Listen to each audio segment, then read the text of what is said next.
I am Bruce Franks Jr., State Representative of the 78th District. But as I speak, I'm not speaking as a state representative. I'm speaking as the little kid from 4300 Gibson, who on June 7, 1991, while two men were arguing, my brother was outside playing. He was 9 years old. One pulled out a gun, the other one picked my brother up, and as the man who pulled out the gun shot, the other one held my brother up in front of him and used him as a shield. And my brother was killed at 9 years old, and I was 6. It's the first funeral I ever been to. So you fast forward that, and I'm 3 years old now. I'm talking to you as that grown man that's been to 167 funerals, most of them being from gun violence. I stand here talking to you as the young black man that often fits the description. I stand here as the person that grew up in the city of St. Louis, the same city that had 200 plus murders last year, 188 the year before that, 188 the year before that. So that's where I'm gonna be speaking from for the next couple minutes. See, I want to thank the young people. I want to thank the young people because they called us out.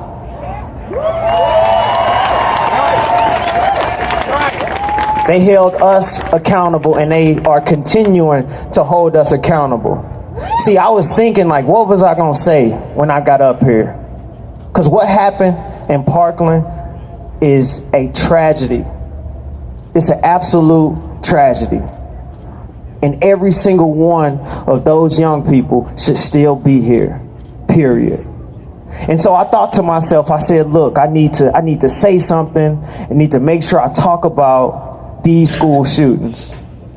But you know what the young people did? They did something different. They did something that we didn't do during Columbine. It says March for Our, O-U-R. Our lives.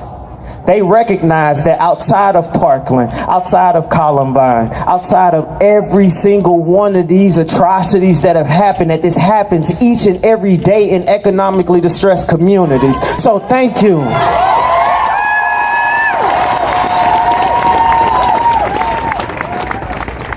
Because I don't know how many people are from the city of St. Louis, but if everybody looked to their left and they walked for 10 minutes, you're going to walk right into gun violence, where it happens each and every day. Where folks are subject to this each and every day. So what the young people did, they said, we're going to march for our lives. Every single one of these lives that are affected by gun violence each and every day. So young people, thank you.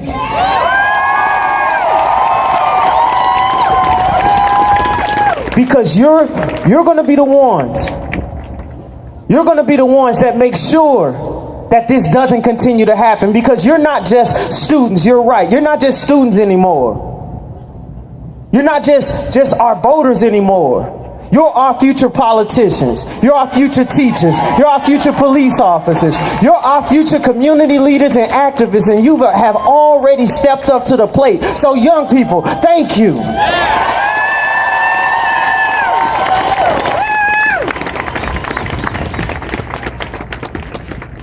As a politician, I'm not a politician, as a public servant,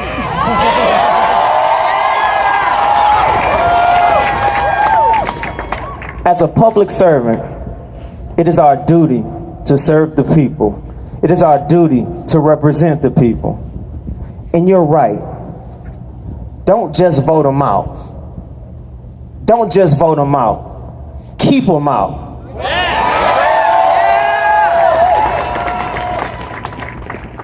You be the change. And for the people that woke up, for the people that saw what happened in Parkland, and that's the reason that you're here, I thank you too. I thank you because all too often what we will do is we will alienate people when they just now coming to the party, when they late to the party. Well, I thank you for coming to the party.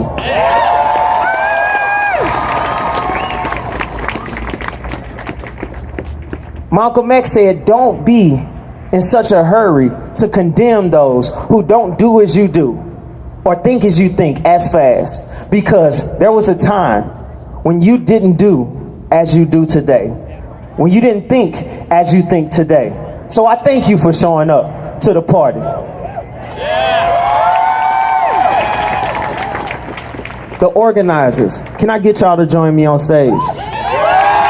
My youth bill students, can I get y'all to join me on stage?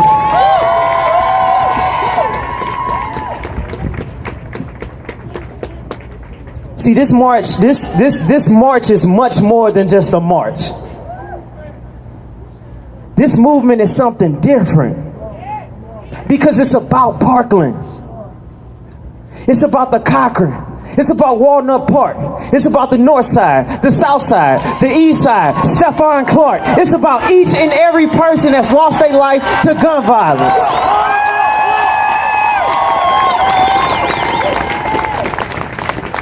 We have young people that put all of this together, that took the time out, that said, no, we're not going to stand for it anymore. I have young people that I mentor each and every day that go through this in their communities each and every day, that show up to school, that show up to work through every challenge and every barrier. So as a public servant, it's my job to represent them. It's my job to make sure I show up for them.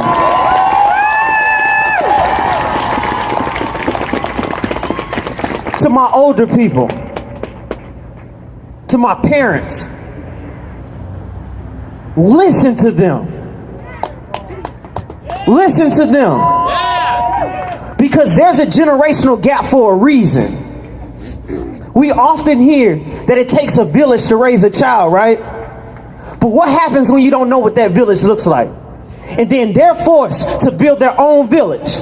And when they build a village, they might have a few bumpy roads. They might have a hole in a roof. But it's their village that they built. So who are we to come after they've built the village and say the way that they built their village is wrong? The way that they're doing things is wrong. They want to be talked to, not at. They want to be listened to. They want to be listened to without judgment. That's the way. Communication, it goes two ways. You talk, but the most important part is listening. So for each and every life that we've lost, I need a fist in the air.